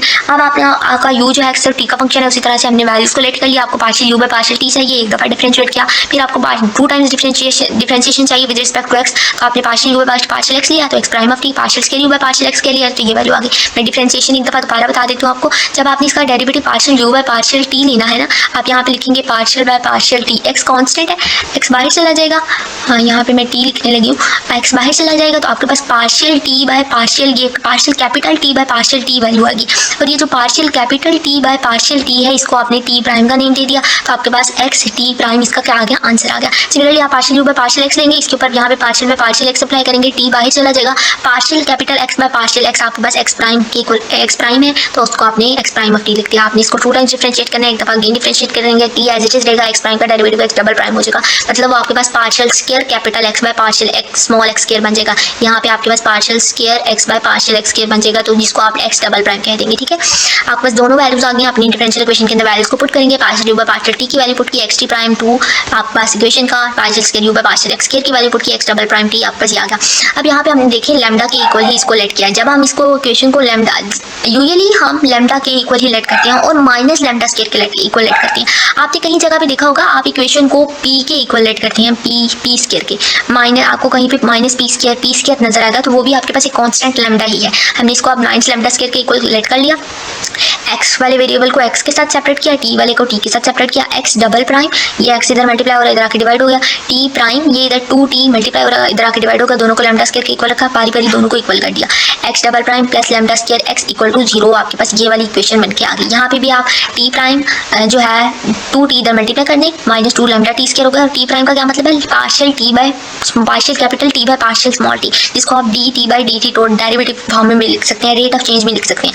अब टी इधर सेपरेट कर लिया तो D T by T minus 2 lambda square D T by T integration करेंगे दोनों साइड पे, ये आपके पास 1 ओवर टी का इंटीग्रेशन लॉग ऑफ टी हो गया, 1 ओवर एक्स का लॉग ऑफ एक्स जैसे होता है। और ये minus 2 lambda square constant D T की इंटीग्रेशन टी आ गया प्लस कांस्टेंट, आप दोनों तरफ एक्सपोनेंशियल लेंगे, एक्सपोनेंशियल लॉगरिथम एक दूसरे को कैंसिल कर देंगे, ये ई की पावर में सारा फंक्शन चला जाएगा। वैल्यूज जब एक्सपोनेंशियल में ऐड हो रही थी तो आप उसको प्रोडक्ट में लिख सकते हैं, तो ई की पावर में सी, ई की पावर में माइनस 2 लैम्डा स्क्वायर सी, ये जो ई की पावर में सी है हमने इसको कांस्टेंट C1 का नाम दे दिया, आपके पास ये इसका टी का आंसर आ गया। अब आपने इसी तरह से यहाँ पे एक्स भी फाइंड करना है। अब आपने यहाँ पे मैं आपको थोड़ा सा बताऊँ तो आपने इस एक्स डबल प्राइम को, हमने इस एक्स डबल प्राइम को m का फंक्शन कह दिया, m स्क्वायर ऑफ x कह दिया। क्यों, हमने इस x को e की पावर mx लेट कर लिया। ठीक है, जैसे आप वहाँ पे d square plus lambda square D function लिखते थे ना, तो हमने यहाँ पे बस क्या किया, इसको एम स्क्वायर लेट करने के लिए ई की पावर एम एक्स ले लिया। आप इसको एक दफ़ा डिफरेंशिएट करेंगे तो आपके पास एक दफ़ा डिफरेंशिएट करने से एम ई की पावर एम एक्स आएगा। आप इसको हमें 2 टाइम्स डिफरेंशिएशन चाहिए, दूसरी दफ़ा डिफरेंशिएट कर ई की पावर एम एक्स आएगा, दूसरी दफ़ा डिफरेंशिएट करेंगे इसी तरह से एम कॉन्स्टेंट एम स्क्वायर ई की पावर में ई एम एक्स आएगा, एम स्क्वायर ई की पावर में ई एम एक्स आएगा। ठीक है, अब ये जो m square e m x है वो किसके इक्वल है, एक्स के इक्वल है, तो हमने इसको एम स्क्वायर एक्स कह लिया। अब आपके पास एक्स डबल प्राइम का आंसर क्या आ गया, एम स्क्वायर एक्स आ गया। इस एक्स डबल प्राइम की जगह पे एम स्क्वायर एक्स पुट किया, lambda square X as it is आ गया। अब आप इस इक्वेशन को किस तरह से लिखेंगे, जैसे हम डी स्क्वायर लैम्डा स्क्वायर लिखते थे, तो m square plus lambda square as a function of x लिखेंगे तो आपके पास ये value m square plus lambda square किसके इक्वल हो जाएगा, 0 के इक्वल हो जाएगा। अब आपके पास जो एम की वैल्यू आएगी वो plus minus lambda m square minus lambda के इक्वल होगा। जब माइनस लैम्डा के इक्वल होता है ना आपके पास, तो वो आपके पास इमेजिनरी वैल्यू बनती है, कॉम्प्लेक्स वैल्यू बनती है। तो एम की वैल्यू क्या आ गई, प्लस माइनस लैम्डा ए आउटा आ गई। अब plus minus lambda imaginary value बनी, लैम्डा मुझे बता ही देना चाहिए आपको, ज़्यादा गुड रहेगा, तो प्लस माइनस लैम्डा आयोटा आई। अब आपके पास यहाँ पे रियल वैल्यू क्या है, यहाँ पे कोई रियल वैल्यू नहीं है, तो रियल वैल्यू क्या है, 0 है। 0 प्लस माइनस लैम्डा आयोटा आपके पास किसकी वैल्यू आ गई। जब आपके पास कॉम्प्लेक्स रूट होते हैं, रूट कॉम्प्लेक्स हो तो आप उसको इस फॉर्म में लिखते हैं, ए की पावर में x c1 sine b x c2 cos b x, या c1 cos b x c2 sine b x. यहाँ पे एक एग्जांपल भी है, उस एग्जांपल की हेल्प से मैं आपको दिखाऊंगी। देखिए, जब वहाँ पे आपके पास 0 प्लस माइनस लैम्डा आया है तो उसको e की पावर में ax लिखते हैं। तो e की पावर में आपके पास ये जो रियल रूट है वो उसकी पावर में, तो हमारे पास रियल रूट क्या है, 0 है, तो e की पावर में 0 x लिखेंगे। उसके बाद आपके पास यहाँ पे plus minus lambda iota value है, तो ये जो लैम्डा आयोटा वैल्यू है इसको आप लिखते हैं c1 cos b x c1 sin b x. तो c1 आप लिखेंगे c1 cos bx, तो cos की जगह पे आप b की जगह पे आप लिखेंगे lambda, c1 cos lambda x और c2 sin लैम्डा x। तो यही वैल्यू यहाँ पे लिखेगी। c1 नहीं लिया उन्होंने, a1 ले लिया कांस्टेंट, तो a1 cos lambda x plus iota sin lambda x। आपके पास दो वैल्यूज आएंगे, एक दफा प्लस लैम्डा आया, एक दफा माइनस लैम्डा आया। a1 cos lambda x plus iota sin lambda x, एक दफा माइनस लैम्डा आया, तो a2 cos lambda x minus iota sin lambda x, दोनों वैल्यूज लिख ली। अब आपके पास a1 plus a2 cos lambda x को सेपरेट कर लिया, कॉमन आ रहा है यहाँ से, a1 plus a2 cos lambda x plus imaginary values को सेपरेट कर लिया, ये आ गया। अब ये जो a1 प्लस a2 है इसको एक कांस्टेंट का नेम दे दिया a1, और a1 माइनस a2 को अल्फा 1 माइनस अल्फा 2 को b1 का नेम दे दिया। अब आपके पास ये डिफरेंशियल इक्वेशन x का आंसर भी आ गया और t का आंसर भी आ गया। अब आपने जो सेपरेशन ऑफ वेरिएबल जो वैल्यू लेट की थी x और t की, जो u लेट किया था, आपके पास x और t दोनों की वैल्यूज को पुट कर देंगे। आप x की वैल्यू पुट करेंगे तो a1 cos lambda x, b1 sin lambda x, t की वैल्यू पुट करेंगे तो e की पावर में माइनस 2 लैम्डा स्क्वायर t, आपके पास ये वैल्यू आई इसकी। x और t दोनों वैल्यूज आ गई। आप देखिए आपके पास क्वेश्चन के अंदर कोई और कंडीशन गिवन है, पहली कंडीशन गिवन है बाउंड्री जब x 0 है, तो आपके पास जो आंसर आया है इसमें x 0 पुट कर दें। जब यहाँ पे आप x 0 पुट करेंगे, यहाँ x 0 पुट करेंगे, यहाँ तो x है ही नहीं एक्सपोनेंशियल में, तो cos 0 1 होता है, sin 0 0 होता है, तो आपके पास a1 सिर्फ यहाँ पे रह जाएगा, a1 रह जाएगा, cos 0 1 हो गया, ये वाली वैल्यू सारी 0 होगी, सिर्फ a1 रह गया, a1 को आपने a का नेम दे दिया, तो आपके पास ये वाली वैल्यू आई। अब आपके पास एक्सपोनेंशियल तो कभी भी 0 नहीं हो सकता है, e की पावर में x आपने देखा था मैथड्स की बुक में, e की पावर में x तो कभी भी 0 नहीं हो सकता, e की पावर में z देखा होगा, लेकिन a तो 0 हो सकता है। जब आप a 0 रख देंगे तो आपके पास यहाँ पे आपके पास एक यहाँ इक्वेशन बन के आएगी। अब इक्वेशन नंबर 2 क्या बन गई, जब a 0 हो गया, यहाँ पे a1 की जगह पे 0 पुट किया, सिर्फ आपके पास b1 sin lambda x exponential e की पावर में minus lambda square t lambda square x, आपके पास इसका आंसर आ गया जब a 0। अब जो दूसरी बाउंड्री की कंडीशन है जब x 3 है, तो आपने यहाँ पे a1 cos lambda 3 b1 sin lambda 3 put किया, उसी तरह से वैल्यूज पुट किया। जब x 3 है तो भी आपका फंक्शन क्या है, 0 के इक्वल है, x 3 पुट किया, b sin 3 लैम्डा पुट किया, आपके पास ये वैल्यूज आई एक्सपोनेंशियल। यहाँ पे आपके पास दो वैल्यू 0, एक्सपोनेंशियल 0 नहीं हो सकता, b 0 हो सकता है या sin 3 लैम्डा 0 हो सकता है। जब b 0 होगा तो आप अपनी ओरिजिनल इक्वेशन के अंदर b 0 पुट करें तो आपके पास ये वाली वैल्यू आएगी, ये फर्स्ट वाली दो वैल्यूज आंसर में आएंगी जब b 0 होगा। तो जब b 0 है तो आपके पास फर्स्ट वाली था, a तो हम आगे ही फाइंड कर चुके हैं, तो a भी 0 हमने फाइंड किया। जब आप यहाँ पे दोनों वैल्यूज को 0 पुट करेंगे तो आपके पास एक्सपोनेंशियल जब मल्टीप्लाई होगा तो हमारे पास u का फंक्शन का आंसर भी क्या आएगा, 0 ही आएगा। तो आपके पास b 0 आया, a ऑलरेडी 0 है, तो आपके पास ओरिजिनल u3 ऑफ t भी हमने प्रूव करना था कि वो 0 के इक्वल है, तो ये 0 के इक्वल होगा। अगर b 0 नहीं है, sin 3 लैम्डा 0 है, आपने एक वैल्यू पढ़ी होगी जब आपके पास साइन फंक्शन आ जाता है, periodic function sine periodic waves आती हैं तो उसको हम sin n पाई के इक्वल रखते हैं। तो sin 3 लैम्डा को हमने यहाँ पे sin m पाई के इक्वल रख लिया, m पाई या n पाई के इक्वल रखते हैं। जब हमने इसको sin m पाई के इक्वल रखा तो sin से कैंसिल हो जाएगा, m pi equal to 3 lambda आ गया। यहाँ से आप लैम्डा की वैल्यू फाइंड कर लें, m पाई बाई 3 आ गई। अब आपके पास जो लैम्डा की वैल्यू आई है उसको आप अपनी इक्वेशन के अंदर पुट करें तो आपके पास देखें जो आपके पास वैल्यूज बनी है यहाँ से b sin m pi by 3, आपने इसको पुट करना है lambda m pi by 3। Okay, यहाँ पे वैल्यूज को पुट करेंगे, एक्सपोनेंशियल e की पावर में -2 lambda square t, b as it is sin 3 और लैम्डा की वैल्यू पुट की m पाई बाई 3, तो आपके पास ये इसके आंसर आया ux of t in case of जो आपने बाउंड्री कंडीशन सेकंड वाली लगाई। इसके बाद आपके पास कैलकुलेटिंग टू बाउंड्री, अब आपके पास जो लास्ट है वो है इनिशियल कंडीशन जब आपके पास x 0 है। ये सारी वैल्यूज को पुट कर लिया। अब आप अगेन सुपरपोजिशन प्रिंसिपल को यूज करेंगे। सुपरपोजिशन प्रिंसिपल क्या कहता था, जब आपके पास काफी जब दो से ज्यादा लीनियर कॉम्बिनेशंस हो तो आप उसको एक सोल्यूशन में लिख सकते हैं। तो अब हम यहाँ पे इस b को लीनियर कॉम्बिनेशन की फॉर्म में लिख सकते हैं, b1 b2 b3 b4 कहीं ज्यादा वैल्यूज में लिख सकते हैं। तो हमने इसको b1 b2 b3 कह दिया, m1 m2 m3 कह दिया, और आपके पास यहाँ पे कोई वैल्यू जो कांस्टेंट हो और इरेज कर सकें, दो ही कांस्टेंट है, ठीक है, b1 b2 b3 और m1 m2 m3 कह दिया। अब आपके पास जो इक्वेशन गिवन है ux ऑफ 0 ये इसके इक्वल है 5 sin 4 पाई x। वैल्यूज को कंपेयर करेंगे, b1 यहाँ से क्या निकलेगा 5 निकलेगा, कंपेयर किया वैल्यूज को, एक्सपोनेंशियल वाली वैल्यू किसी से कंपेयर नहीं हो रही है। sin m1 पाई ओवर 3 किसके इक्वल आएगा, 4 पाई x के इक्वल आएगा। तो m1 पाई यहाँ पे x भी लिख लें, 4 पाई x, m1 पाई ओवर 3 4 पाई x से कंपेयर करेंगे जब आप, तो x से कैंसिल हो जाएगा, यहाँ से आप m1 निकाल सकते हैं, पाई से कैंसिल हो जाएगा, 4 3 से मल्टीप्लाई हो जाएगा, तो m1 का आंसर आपके पास 12 आ गया। तो यहाँ पे m1 का आंसर क्या आ गया, 12 आ गया। b1 आपको समझ आ गया, b1 को कंपेयर किया 5 आ गया। आप दूसरी वैल्यू को कंपेयर करें, b2 -3 आ गया। Similarly m2 pi over 3 is equal to 8 pi किया, तो m2 का आंसर पाई से कैंसिल, m2 का आंसर 8 × 3 24 आ गया, ये आ गया। आप थर्ड वैल्यू को कंपेयर करें, आपके पास 3 यहाँ पे वैल्यूज थी इनिशियल कंडीशन में, इसलिए हम इसको b3 तक लेकर चले। आप थर्ड वैल्यू को कंपेयर करें तो b3 2 आ गया, और यहाँ पे 10 पाई है, और m3 आपके पास ओवर 3 3 × 10 करेंगे तो 30, m3 30 आ गया। आपके पास b1 b2 b3 तीनों वैल्यूज आ गई हैं, m1 m2 m3 तीनों वैल्यूज आ गई हैं। आप इसको b1 b2 b3 की वैल्यूज पुट करें, m1 की यहाँ पे वैल्यू पुट करें तो 12 ओवर 3 आपके पास 4 हो जाएगा। तो आपके पास यहाँ पे वैल्यूज जो बनी है वो sin 4 pi by 3 over x बननी चाहिए। ओके, sin 4 पाई x बननी चाहिए, वो बन गई। b2 की वैल्यू पुट की तो आपके पास b2 का आंसर -3 पुट किया, यहाँ पे आपके पास m2 का आंसर 24/3 आपके पास 8 बन जाएगा, तो sin 8 पाई x आ गया।